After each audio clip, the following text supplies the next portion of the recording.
Hey guys, be sure to visit my website, www.saracarter.com, for my latest reporting and stories. While you're there, be sure to subscribe to my email list so that you don't get shadow banned. Get that email list going. We're growing it and we're growing it and we're growing it. And we're not going to let anybody get in our way, especially not the government. Today, I'll be joined by Congressman Darrell Issa. He is amazing. He's from the 50th District in California. Yes, there are still Republicans in California. And Darrell Issa is here to talk to us about the border and the incredible problems permeated by President Biden and his administration at the border, and what it's doing to our country, what it's doing to the state of California, and of course, the crazy loony Democrats in California that are, pushing for electric vehicles, ending gas, banning gas vehicles by 2035, and our power grid. I mean, what are we going to do? I mean, this is not just California. This is our entire country. We're going to talk about that and so much more. So you don't want to miss this interview. It's going to be great. I'll also cover Border Patrol Chief's scathing comments to President Biden. This is pretty important because Border Patrol Chief Raul Ortiz has always been very cautious about how, and of course, because he works for this administration, very cautious about how he addresses the border issue. And it's been a criticism of many of his agents for a while now, because, obviously we see the crisis at the border, but it's been a huge criticism of him being so quiet. Well, he's not being quiet anymore. You don't want to go anywhere. Please follow and subscribe. Get all the links to all my social media at saracarter.com. That is saracarter.com. And while you're there, please sign up for our email list so that you do not get shadow banned. Guys, before we get to Ortiz, before we get to Darrell Issa, there are people and organizations out there that are fighting the same fight we are fighting. And that is AMAC, the Association for Mature American Citizens. They are doing this job. I don't even want you to think about that other group. I want that other group to just go out of your mind. I want you to think about AMAC. AMAC does it for you. It takes the fight, our fight, to Capitol Hill. They're willing to defend our military, our law enforcement community. They fight for us as far as our medical issues, as far as the private sector, small business owners. You want a company and an organization that is willing to stand with you. I stand with AMAC, and I hope that you will too. I encourage you to join today at amac.us/Carter. That's amac.us/Carter. The benefits of membership are great, but guess what? The cause is even greater. Join today at amac.us/Carter. This, my friends, is probably one of the most important stories that I have seen on the border I would say, since Biden has taken office. And I'm going to tell you the reason why and what story it is. Border Patrol Chief Raul Ortiz has finally come to his senses and decided, unlike a lot of other people like Alejandro Mayorkas, who work for the Biden administration, to not perjure himself when he testifies, and when he did testify in Florida this past month. And he basically lays it out on the line that what we are seeing at the border, we have never seen before. So yes, I am not making this up when I go to the border and I tell you, or Bill Malusian is there, or any other reporter is there, Oscar Del Blue, or anybody else who you follow who may be down there covering this crisis on the border, that it is a very real issue and one that we have never really seen before. Nothing like this. The humanitarian crisis, the narcotics that are coming across the border. And you're going to hear Congressman Darrell Issa tell you about what is happening in California, because you're not getting these stories out there in the mainstream media, or whatever media is out there not doing their job. You need to know what is happening on our border, because the border is not just the border. It affects every single one of us across every single one of our states. And these guys, these cartels and others are targeting our children. They're targeting our communities, and they're destroying the fabric of our nation. That is why it is so important that everybody be honest. And for the first time, we see someone coming out of the administration and being honest. I want you to listen to this testimony from Border Patrol Chief Raul Ortiz. According to Fox News, his comments came during a recorded deposition from July 28th as part of a discovery lawsuit by Florida Attorney General Ashley Moody against the Department of Homeland Security and other border agencies. The trial is actually set for 2023 and charges that the agencies under Biden's direction are failing to follow established federal law, the Immigration and Nationality Act that requires officials, and I want you to listen to this again. This law, federal law, requires officials to detain illegal aliens at the border until they are sent back to their country of citizenship. Raul Ortiz had to tell the truth here. He would have perjured himself, but I'm so grateful that he did. Listen to this. Would you agree, Chief Ortiz, that the southern border is currently in crisis? Objection. Yes. Would you agree, Chief Ortiz, that unprecedented numbers of aliens are illegally entering the United States right now? Objection. Yes. When President Biden was elected, did the number of aliens trying to illegally enter the United States increase or decrease? Objection. Increase. From your 31 years of experience, has the Border Patrol in a year ever had the number of encounters that it's going to have in 2022? Objection. No. Is the crisis that is currently ongoing at the southern border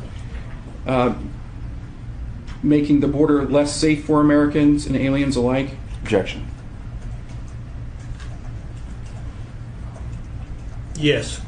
Since President Biden was elected, does this document indicate that aliens illegally entering the United States perceive that they will be able to enter and remain in the United States? Objection. Yes. Why is it important to detain and remove demographics that are amenable to the Border Patrol? One, you want to make sure you have consequences. Okay. And if you don't have consequences, what is likely going to happen? Objection. In my experience, we have seen increases when there are no consequences. Okay. So if migrant populations believe that there are not going to be consequences, more of them will come to the border. Is that what you're saying? Objection. There's an assumption that if migrant populations are told that there's a potential that they may be released, that yes, you can see increases. So it will increase at an exponential rate? Is that what is being suggested here? Objection. Well, I do think it will increase, yeah. You could just see how frustrated he was, the fatigue in his voice. I've met Border Patrol Chief Raul Ortiz. I think he is a good man. In fact, I think all the people that are working in our federal law enforcement that have to put up with what's going on at the border are good people. But I also believe that a lot of what the Biden administration has been able to do is because everyone else is afraid to speak up. People are afraid to speak out because they're going to lose their jobs, because they're going to be demoted, because they're going to be fired. I mean, it's to the point where people don't even want to work on the border anymore. I mean, they're just like retire on the job. They're just sitting there saying, you know what? I don't know what to do. And I've talked to them. I've talked to Border Patrol agents and Immigration and Customs Enforcement officers who are telling me, I don't want to risk it. I don't want to risk my future. I don't want to risk going to prison because I went after, a group of migrants that maybe one of them pointed a weapon at me and I had to shoot back, and then I'm going to jail, or because I end up in a tussle with them, or because I try to stop them and something happens to their vehicle. People are afraid. But we can't be so afraid that we don't speak up. We can't be so afraid that we give our nation away, which is why I'm so grateful for Ashley Moody's lawsuit. It's brilliant. It's smart. You're going to force people to tell the truth under this Florida lawsuit, because she is going to prove that DHS is purposefully violating federal law. How could we not? We see it every single day. Do you see a big war in Mexico? I've said this over and over again. Look, or anywhere in Central America where we would have internally displaced people just fleeing like they did Afghanistan to the border of Pakistan. And even in Pakistan, there are border controls. Even in Pakistan, they don't let everybody over the border. No, they don't. Anywhere in the world, you don't see this. Which is why I'm going to be asking Congressman Darrell Issa, like, why? Why are we allowing this to happen? You know, Raul Ortiz and the people that work for the Border Patrol they understand. They are out there. He's 31 years. You don't think he's seen how bad it's gotten? How dangerous it's become for our nation? This isn't an immigration issue. My mom was from Cuba. Raul Ortiz's family is probably, generations back they're Tejanos. They're probably from Mexico. I don't know. This isn't about being, racist or anti-immigrant or anything like that. This is about saving lives, literally being out there and saving lives and saving the American public. And by the way, having some kind of control at the border where we don't line the pockets of the most nefarious groups our nation has ever seen, like the Mexican drug cartels and other cartels operating in those areas, as well as terrorist organizations, and not letting them into our country. We have to be able to protect our country. They are the first line of defense. Our Border Patrol agents, men and women, are the first line of defense on our border. First line. They are protecting our children. Our federal law enforcement officers want to do their job. Believe me, they do. They're just not being allowed to do it. That is the problem. That is the danger. So I don't know if Attorney General Ashley Moody's lawsuit, what that's going to evolve to. We are definitely going to be following this along. We are going to report to you every step of the way. And this is what Ashley Moody said in response to Chief Raul Ortiz's testimony. And I think it's important. I'm going to read it to you because I think it's very, very important. The Biden administration caused the surge, made the border less safe, and is flagrantly violating the very federal laws they swore to uphold. The Biden administration is putting hardworking Border Patrol agents in impossible and untenable positions, risking their lives and safety. And I want to thank Chief Ortiz for testifying truthfully at his deposition. Truthfully. For all of you out there, and I know there's a lot of federal law enforcement and former intelligence officials who listen to my podcast, and some of you are my friends, and some of you I just don't know. But please don't be afraid. We have no other choice now in this nation. And if you all saw President Biden's wild speech, the divisiveness of that speech, and I'm still in shock over it. We'll talk to Congressman Darrell Issa about that as well. The whole setup, everything that speech emoted was terrifying to me. We are at a crux in our nation right now where we have to realize that in order for a democracy to truly work, in order for our republic to stand strong and firm, it requires each and every one of us to do our part. We cannot be afraid. I know it's pretty scary out there. I know watching what happened at Mar-a-Lago to President Trump, seeing the 87,000 new IRS agents out there ready to, hone in on everyone and everything they think that opposes. I hope it's not, but I don't have any faith in this. I hope they're not used as a political weapon. But I'm scared we're becoming a police state. But if we go in that direction, it's because we haven't done enough to stop it ourselves. And I don't mean getting out there. I don't mean acting like crazies like Antifa or BLM. I mean speaking out loud, not being afraid, whistleblowing if you believe that the violation is so severe that it could literally alter the course of history of our nation or our nation fundamentally or our bureaucracy. Get out there. Tell the truth. Don't be afraid. You will be rewarded 1,000-fold. Don't be afraid. We all have to stick together. This is about every single one of us, and we all have to do our job. Before I get to Congressman Darrell Issa, I want to talk to you a little bit about Mike Lindell and My Store. I love this. My Store. I even saw Mike Lindell last night, his commercial during Fox News, where he was selling coffee. He's got, My Store coffee, all the My Pillow coffee. This is pretty incredible. This is a man that truly believes in American ingenuity. He believes in putting America first. He's an absolute patriot, and he's someone that I believe everybody should support.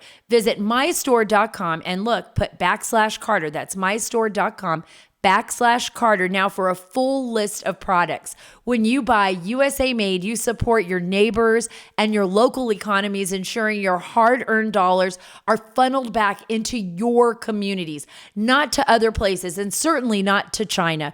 Reduce our reliance on foreign goods by shopping at mystore.com /Carter. Be sure to use the code Carter for additional savings at checkout at mystore.com /Carter. I'm so grateful to finally have Congressman Darrell Issa on the show. I got to tell you, Congressman, I'm so happy that you are back representing California. I think Californians truly need you. You have a great constituency, people who really care about this country, and I think are on the front lines of a great battle with the radical left. And I mean, the front lines are right there in California, starting with Governor Newsom. So thank you for being on the show. Well, thanks for having me on. And it is good to be back. Although every time I tell people I represent 88 miles of the Mexican border instead of 76 miles of the California coastline, they say, "Are you sure you wanted to come back?" And what's your answer? The district fits me better than a district that both Hillary and Biden won by double digits. So in that sense, I'm glad to have the district I have. Very glad. Yeah, it's a beautiful area. And I've covered the border, especially when I was younger and I was working at the Daily Bulletin out in Ontario. I was thinking, first of all, you're still a child. Let's get that. He's being very kind. You are being very kind. But there many, many years ago, back in 2003, 2004, I was working at the Daily Bulletin. I would cover Norco. That was my very first job as a reporter locally, which is near Riverside. And then I went on to cover the U.S.-Mexico border. And it happened to be that Tijuana, the Tijuana estuary back then, was one of the big areas that I started covering. And the Tijuana River sewage. Yes. You can get a lifetime job by covering the repair and fixing of that, because it never ends. It never ends. Middle East peace. Yeah, you can never get it fixed, but it was a huge part of our border stories. I mean, what happened and what is happening now in Tijuana and along the San Diego border is so important, and it's such an important story to tell. I want to go there for a minute. You have been, just 3 weeks ago, you were down at the border with a Cadell. You were talking about what was going on there. Let me get your assessment of the horrible and horrific policy of Biden and this administration to keep the border wide open. Well, the San Diego border is not unique, but it's different than some of the other border areas like Texas. What we don't have those large trains of 500 and 1,000 and more. What we do have is a constant flow, and it is very diverse. I've led 6 Codells down there. I've never had a single time that I didn't have a fairly exotic individual or group of individuals that we discovered while we were there. One time Eritrea, one time Sudan. One guy who said that they were prejudiced against Muslims in Egypt. And that was his basis. The last time I led a Codell with Sean Reyes and others, Attorney General Reyes, we ran into a fellow who claimed he was fleeing Putin, but he was Russian and about 45 years old, and walked very confidently in probably clothes that you and I would wince before we would pay that much for across the border. And of course, he was admitted, and today he's somewhere doing whatever he really came to do. With, he couldn't get in if he had a visa, but he can get in with none, and that's what we see in San Diego, and it's very frustrating. We have times in which 100% of our Border Patrol agents are filling out paperwork and not standing at the border. Right. It's almost like a processing station, right? It's processing. Welcome to America. Nobody is getting turned back. The national security implications of that are huge. You brought that up, whether or not if it's terrorism, it could be criminal activity. It could be people that are coming in with, I don't even think they have to give a real asylum claim anymore. I mean, it seems like asylum's out the window, right? Yeah, the credible fear is simply have to say that they have credible fear, and they say, okay, fine, we'll get to the interview later. Here's your ticket and goodbye. And it is frustrating because throughout the entire border now, the 2.3 million people, that's approaching twice as many people coming without prior invitation than all the visas we grant every year. We grant about 1.2 million visas for immigration every year. And those 1.2 million people wait in line for years. They go through an extensive process. And by the way, we didn't add any personnel to have this additional 2.4. So it's no surprise that there is no check and balance, no process, other than on occasions they catch somebody who's on the terrorist watch list. Pretty much everybody gets in. It's extraordinarily frustrating. I know it's extraordinarily frustrating for people that are trying to do it the right way. I see President Biden is dividing our country. The border policies are just one of many lies that this administration is telling the American people about. I was stunned when I heard Mayorkas say there wasn't a problem on the border. And then Chief Raul Ortiz then turned around while he was in Florida and said, wait a minute, let me tell you, we have a problem. And it's because of this policy. I don't know how much longer he's going to be at his job, but I think he just couldn't take it anymore. How has the wide open southern border directly affected the state of California and your district for that matter? Well, probably the best way to look at it is to go to our fentanyl and meth holding facility. In that facility, we have pretty much 1 year of confiscation. For each time they confiscate, they either take all of it or up to 2 kilos, and they put it in a container and they stick it on a shelf, and the warehouse looks a little bit like Raiders of the Lost Ark, where it just goes back forever and ever.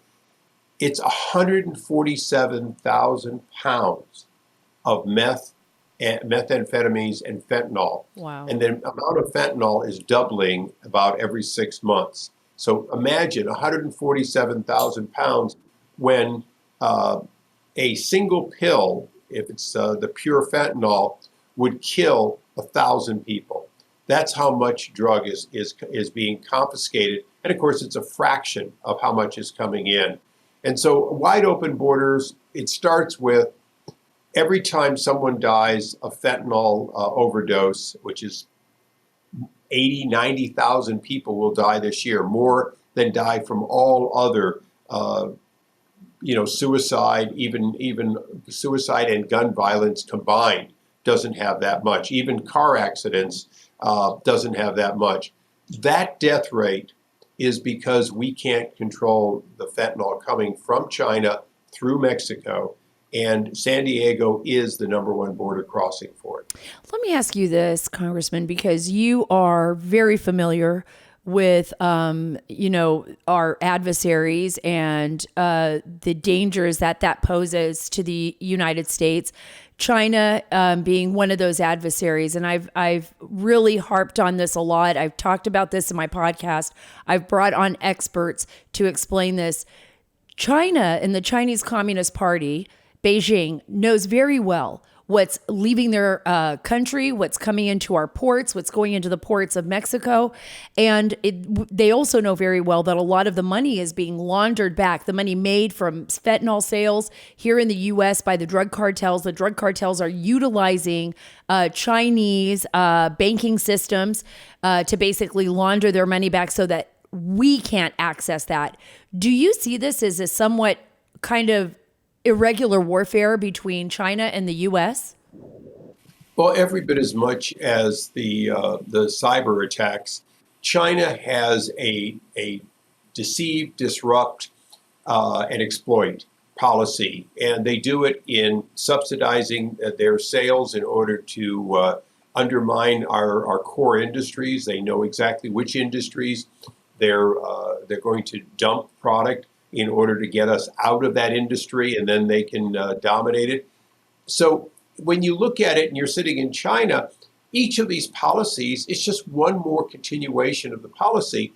The thing that's amazing is if you go to war, China against the United States, it costs billions and billions just to put an aircraft carrier together, just to put a submarine together. But you actually make money producing and shipping drugs that demoralize and degrade America's ability to be an economic powerhouse. So what could be a better part of the process than the part that you actually get paid to hurt us? Wow, that is an absolutely perfect point. That is a point that very few people have made. And I don't even think anyone's made it as clearly as you on my show. And I think that's something that, is so terrifying to me. It's terrifying that we allow that to happen. And I'm saying the federal government, the Biden administration. You would imagine that knowing this, and they know this, that they would want to stop it. So why do you think the policy is to keep the border wide open? Why is the policy of this administration to literally have wide open borders, to ignore the warnings coming from CIA, DEA, Homeland Security, every single law enforcement official on that U.S.-Mexico border is begging the administration to stop this. Why are they not doing this? It's interesting, Sarah, is when you eliminate all the things that could justify doing something like that, and you see what's left. What's really left is, and I don't want to call it a conspiracy, but let's just call it a plan to change America's fabric to the benefit of the president's political party? Or is it a plan simply to work with China to disrupt America's ability to be a competitor? Well, I think it's the former. I think it's simply hardcore politics. In the long run, these millions and millions of immigrants from around the world, but disproportionately from a few countries, are going to be reliable Democrat voters, at least for their first generation. Mm-hmm. 2 or 3 generations later, they may become conservatives, but that's not, Joe Biden's problem. Joe Biden is looking at his party today and for the next number of years, and it's absolutely a perfectly good plan. I'm a Californian, and we revere Ronald Reagan. I've got a great picture that's an actual real original painting behind me. We think the world of him. But one of his mistakes was the amnesty program that he did that increased by millions the number of people. And there was nothing wrong with it except for one thing. He didn't patch the future. He didn't create a situation in which it wouldn't happen again. And that was the one regret. And as I talked to Nancy Reagan and other people years later, they said, Ronnie put the fundamentals in the law, and he thought that they would be adhered to. And even in just that next 4 years of George H.W. Bush, they began to see that it wasn't happening, that in fact you had millions of new undocumented immigrants, all of whom came with the hope and belief that someday they would get amnesty too.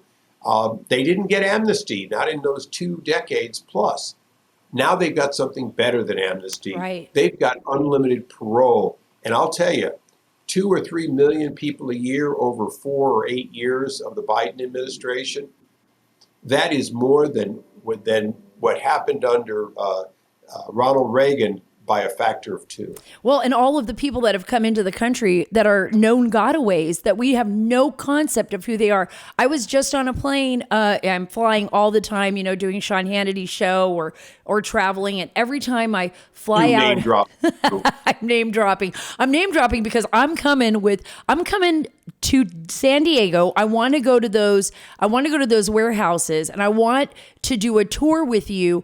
And I want it to go public. I want the country to understand and to see how much fentanyl is actually coming in through our ports, because I imagine what's made its way through is so much more than even what we have actually apprehended at the border. What we have taken into custody at the border. I believe it's so much more than that. So I did drop that name, but I'm always traveling. Everybody knows that listening to this. And when I get on the planes, I'm stunned. Congressman. Half of my flight, sometimes in the morning, out of San Antonio, are people who are just crossed the border. They have just been processed and released. They're carrying a little bag in their hand and an envelope that says, I don't speak English. Now they're not carrying that as much. Now it's mostly just the bag, and they hold their paperwork. So they can get on the plane with no identification whatsoever by just telling somebody at with ICE or DHS, my name is, Julio Sanchez, and I don't have any ID on me, but here you go. Or my name is, something Russian like Alexander Strovanov or whatever. And I don't have my, my paperwork with me. They're getting on the plane with me. But I have to go through TSA checks, TSA pre, I've done clear, I've got to get through. And then I get on the plane. Half of my plane does not have valid ID. Well, it's an amazing thing, but we saw this in Afghanistan. They actually called it paper passports, where people told them what their identity was. They wrote it down, and that became their travel documents. So the administration, including the State Department, they've made a decision that nobody would ever lie about who they are when they come to this country. If they say their name is Darrell Issa, it must be Darrell Issa. And I'm being sarcastic, but it's frustrating because they say, well, we do identity check. It's like, well, no. If you take someone's word for it, of course you don't have an identity check. You have a convenience. Many of these people might not have committed a crime in the United States. They might not be in our database, but they committed crimes in their home country. Correct. Very often they're fleeing their home country to come here and practice their skill. I'll tell you, one time I literally ran into a group of 7 people, and the Border Patrol agents that were with me started in Spanish, trying to communicate with this group of individuals, and they looked at them like they didn't speak it. So then they went to English, and they didn't speak that. So finally, the patriarch of this group said, "I'm Romanian, I'm Roma, I'm Gypsy," in very good English. Mm-hmm. And I'm looking and saying, we are now actually going to take people who are self-declared gypsies, and in that part of Europe, what do gypsies do? They lie and steal for a living. And this family was just happy to come here saying, yes, we're gypsies and we're coming here to be gypsies. And you can't make up the things that happen at our border in these open areas that were deliberately left. What you can do is you can see it. And as you know, whether you go to any of the border areas, when you meet with DEA, you meet with Border Patrol, you meet with ICE, the frustration these individuals, these career individuals have with not being able to do their job, not being able to be effective. The DEA agents have told me that they believe 5% is what they catch. If it's 10%, and you've got 147,000 pounds just in the San Diego region, can you imagine what that much material is worth on the street in hundreds of billions of dollars? The fact is, you don't have to catch it all to kill 80 or 90,000 of our young men and women every year. And imagine how many more people are being killed by the hundreds of billions of dollars that these cartels and these nefarious networks are amassing and what they're using it for overseas. I can't even imagine where that money lands, what it's being used for. I wanted to ask you, beyond the border, talking about Sarah, there is one thing it's used for that your viewers need to be aware. yeah. It's being used to buy, pay for, and own the Mexican government. The deterioration of Mexico as a reliable partner is at the highest levels, is part of what that money is doing right now. And we're seeing it. I travel extensively on my black passport. I'm heading out tomorrow for a number of locations. And everywhere I go, they say our greatest fear is that the drug cartels will buy enough influence to affect our democracies. And I absolutely believe that that is happening. And I'm so glad that you brought that up, because I'm terrified for what I'm seeing in our nation right now. And one of the I think things that culminated for me last night was watching President Biden's speech and just in awe of how divisive it was and strange and so in our face bizarre. I mean, it was so in our face bizarre that I think people were left with a sense of shock. I mean, let me ask you, how did you feel about it? I had to go back and look at it a couple of times with the obviously my Marine standing behind him, which was offensive. The deliberate way that they set the tone up and the whole mood for it. Here's what bothers me. They don't see it, which means that they have become so assumptive that they can write off. We keep saying in shorthand, half of America. Maybe it's not half America. Maybe it's only 40 or 45% of America. That amount of America is the problem we have in Iraq or in Afghanistan or other countries where they believe one man, one vote, one time, and then it's over. You just call the others extremists. You have them arrested. You round up the list of suspects. You jail your opponent. You make them flee the country.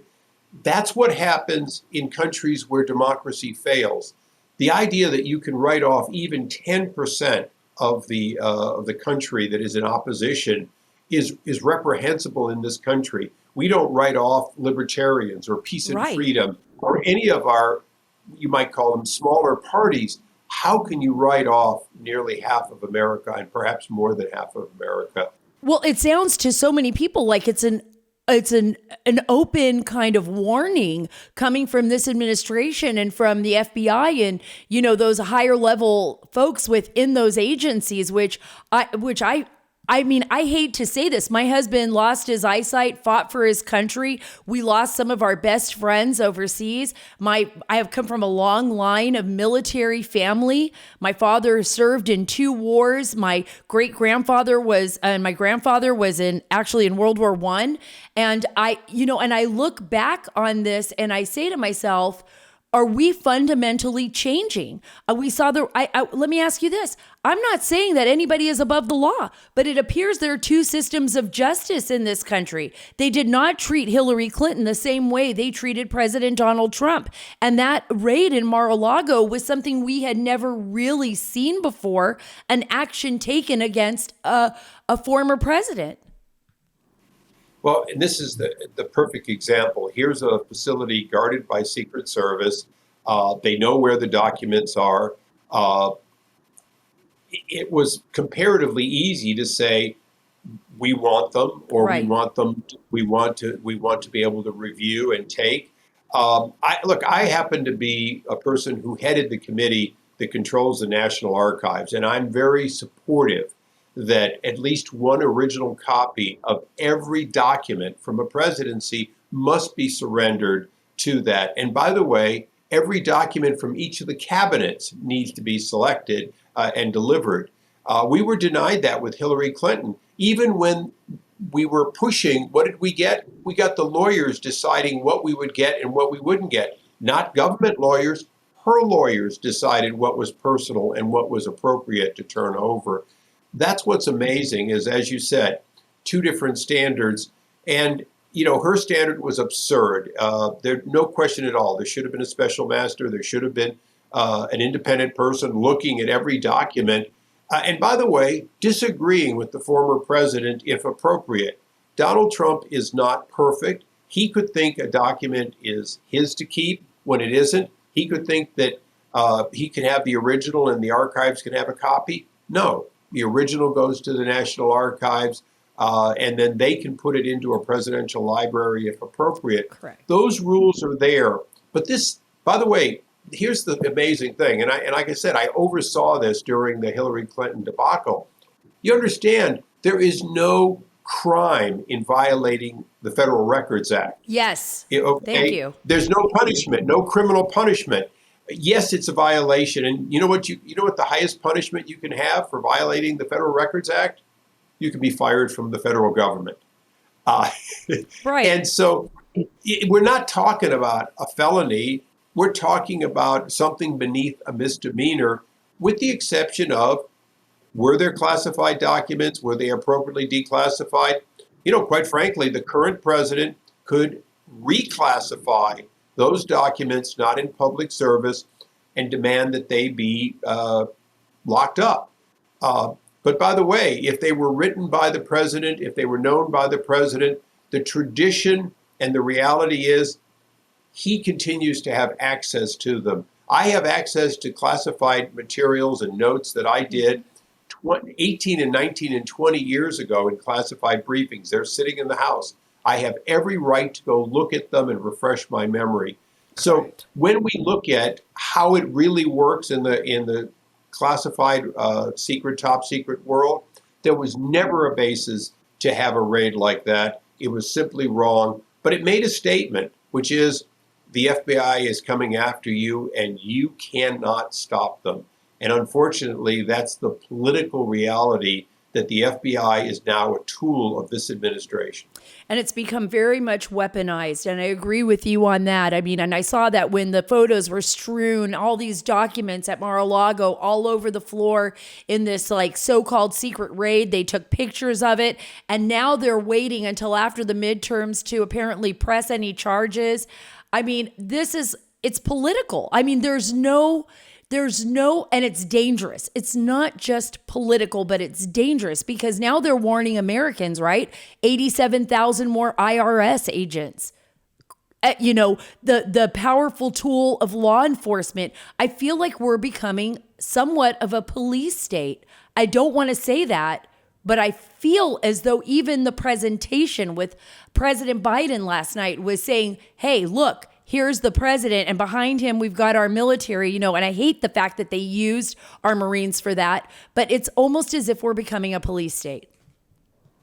Well, this is something where I think people of good faith, Democrats, should speak up. Independents should speak up. People who aren't in your position or my position where they look and say, oh, well, you didn't vote for Biden. There are lots of people who voted for Biden, including members of the armed forces, who were appalled to see that last night.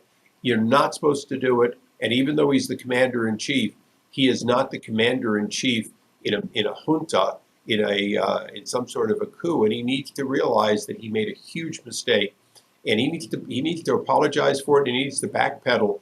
And he needs to do it to preserve our democracy. Because the fact is, the power of the presidency is enormous. He does not need to use that sort of a threatening effect. And oh, by the way, I don't know about how President Biden plans on getting reelected. He apparently is planning to run. But you do not write off half of America, right, and then say, but I want to be the president of all of our country. I'm a congressman, and I've been a congressman in districts that the Democrats carried, the presidential carried. So I know I've represented disproportionately more people who voted for Hillary Clinton, more people who voted for Joe Biden than voted for my choice. Mm-hmm. And that doesn't change the fact that I have to represent every single person, deal with their case stuff, hear them out, and quite candidly, often do things on their behalf. Joe Biden seems to have lost track of that, and I knew him when he was a senator. he's not the same Joe Biden if he could make that speech. I know it's really stunning to me, and it's stunning to people all over the world. Several weeks ago, I was in Guatemala and El Salvador. I spoke to senior level officials there, including the president of Guatemala, and spent time talking. And I think even people, our neighbors, are stunned at what's happening in the United States. And in fact, so many of them are terrified of the direction that we're taking because there won't be another chance. I mean, if we lose this country, there's no other country on earth quite like us. And I think people are afraid of that. Before I let you go, I really do want to focus just a small bit on California and the energy insanity that is coming. I mean, this is your state. This was my state. I have so much family there. It still is close to my heart. So I've just been stunned. I want to get your comment. Send them candles while you still can. That's right. You're going to have to get candles. You're going to get your bike. You're going to be riding it every day to the office. And even that won't be good enough. Even that won't be good enough. So now the state announced these new new guidelines to kind of end gas powered vehicles and that can be sold in the state. They're going to want to phase them out completely by 2035 in electric, and bring in electric cars. What's going on with that? And should Americans, number one, because there's a lot of pressure on the state's grid as well. So electric cars are not necessarily the answer because now they're asking residents not to charge their electric vehicles in California, over the weekend because they're afraid of the power grid. I mean, should we be worried? What's going on here? Well, we should be petrified when they tell us what they're going to do. And literally in the same breath, you see power outages with the existing load. And by the way, they've got another one that actually is equal or greater. California has both hot and cold areas, including the mountains and so on. They want to ban all new and actually take out existing natural gas heating systems, including water heaters and gas appliances. The effect on the grid there will actually be as great or greater. And unlike a situation where you might be able to charge your car at selective times of the day in some cases, choosing not to have your pipes freeze in your home in Lake Tahoe in the winter, right. You don't have a choice. They're actually saying that it is not just a hypothetical proposal, but it is equally in their view something they have to do by 2035. And they're doing all of that at a time when they have no way to store the electricity from wind and solar and no way to produce evening and nighttime power that is in fact zero emissions. And until they figure that out, they're going to be in real trouble. And just to make it laughable, they've actually decided not to close Diablo Canyon. They've reversed themselves, even though they desperately want to get rid of our last nuclear power plant, but they have no choice. They are so desperate that if they turn that off today, the lights would literally go out at night. Well, I mean, I would hope that if anything, that if they made a decision that dumb, that the people of California would vote these Democrats out of office. I mean, look, Gavin Newsom, the governor, I couldn't even believe, with that special, they wanted to remove him from office and they couldn't. I can't believe people are holding on to Gavin Newsom. And now there's talk that he may be running for president. I mean, do you have any hope that there will ever be a time that we'll get back to the California of old where Republicans actually, beyond just their districts, will have a chance? The problem is similar to any huge and successful company. If you're successful and profitable enough and big enough, you can go a very long time in the wrong direction before it actually leads to bankruptcy. At one time, at the end of World War II, General Motors produced more than half of the world's vehicles, not half of just America. They literally dominated in that level. And for decades, they lost 1 or 2% per year of market share. And for decades, they continued to be profitable. We're in the same situation in California and to a certain extent in the United States. We are so profitable and so successful that we can do all the wrong things for quite a while before it bankrupts us. That expression that Margaret Thatcher and others have said, that socialism works until you run out of other people's money. Well, we're not a poor country, so we actually can go a long time in the wrong direction, and that's what's happening. The policies in California and the policies in Washington are not going to bankrupt our country in 1 year or 2 years or even 5 years.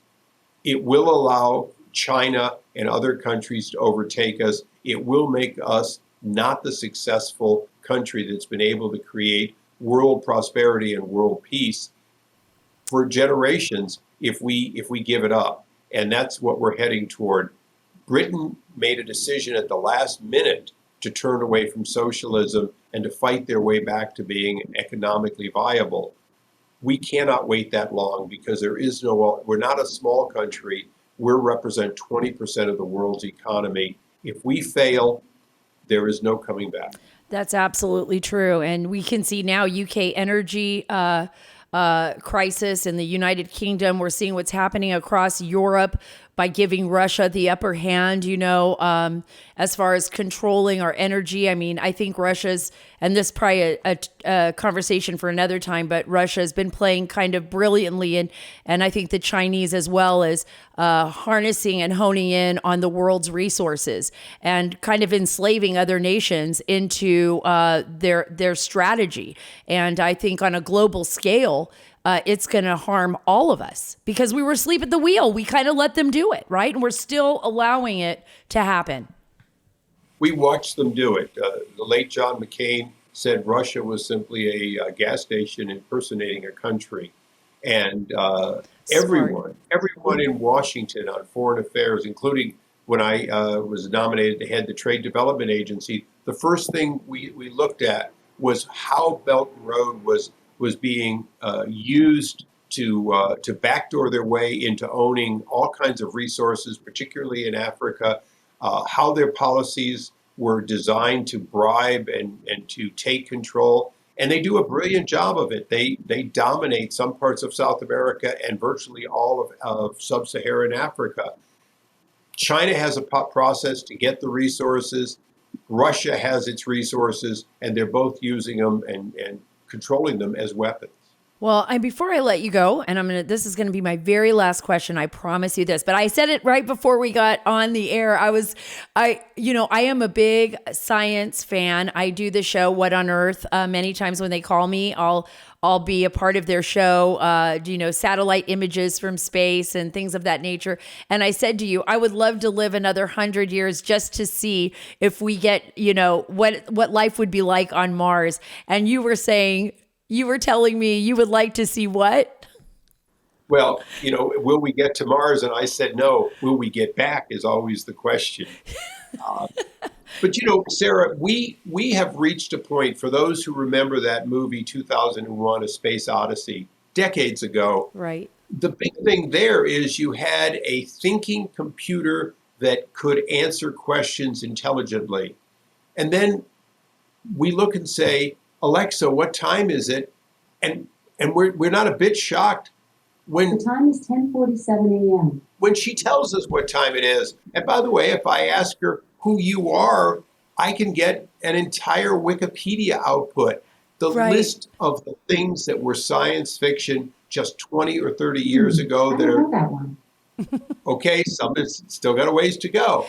But the fact is, science fiction of 20 years ago is science fact today. So the good news is you don't have to live 100 years, although you probably will. Bees and sapphires are both made of the same mineral, corundum.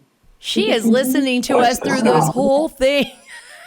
Absolutely. And by the way, if you change her to computer instead of the other name, it is so reminiscent of Star Trek when they would say computer and they'd ask questions. Which is one of the options. You know what? I think I'm going to do that today. I'm going to change it just to give myself some fun because I was a big Star Trek fan too. Well, I hope you come back on the show. It was such a pleasure. Thank you. See you soon. Well, I can't wait to get Darrell Issa back on the show, either here on my podcast or on Fox News. And you know what he said about, Mars and whether or not we'll come back? Maybe we won't, because maybe what'll happen is they're going to build communities and cities, and people are going to Mars. I mean, Mars could be the platform that takes us further and further into the galaxy. And this is a reality. It's not me just talking. I know, although I think it would make for a fascinating book, but listen to this headline. The race to make oxygen on the surface of Mars has begun. That is from Bloomberg. SpaceX founder Elon Musk has predicted that a manned mission to Mars would touch down, listen to this, 2029. 2029, not that far off, right? This is so exciting. It'll be the first step in humankind's attempt to interplanetary colonization. And why is that so important? Because, guys, as much as we'd like to think we are the most amazing planet, nothing will ever happen to us, the only way to sustain human life, which I think is totally worth it, is to continually find ways where we can live outside of this planet as well. We don't want what happened to the dinosaurs to happen to us. We don't want to be extinct. I think 500 years from now, imagine what a miraculous universe this will be. At least I hope so. I try to think positive about that. That's why I'm telling you, I know it's hard when we hear news about what's happening in our country, when we hear that we are facing, all of these trials right now as a nation, and we're trying to get over them together. But the only way we can do this is by all of us being actively involved, all of us doing this together, getting out there and voting in the midterms, 2024, doing the same again. And remember, every day between now and then is a day that you could be doing something, volunteering, being a part of your community, making the difference. Be actively involved in your world, right? That's where we're going to save our country. And eventually, Elon Musk is going to save mankind. Thank you so much for being a part of the Sara Carter Show. Thank you so much for everything that you do and for all of your great reviews. I love you here. God bless you. God bless our great nation. And God bless the great state of Texas.